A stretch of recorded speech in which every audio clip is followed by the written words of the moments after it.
Hollywood Heat MPU came in with a oddball daughter card configuration on it. I've replaced that with one from Great Plains Electronics.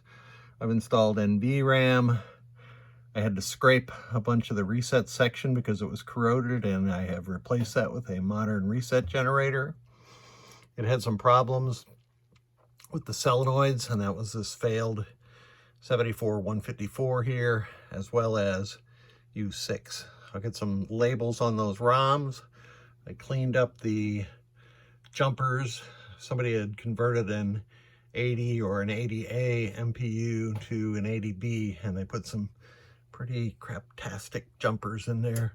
Got the slam switch mod installed, and she's good to go. So I've been playing a bunch of Robo Wars on it. Can't really play Hollywood Heat on this game, but you can see everything's working fine on Robo Wars. Those two inserts are flashers, so it'll be being driven differently by Hollywood Heat. She's good to go. Thanks for sending it.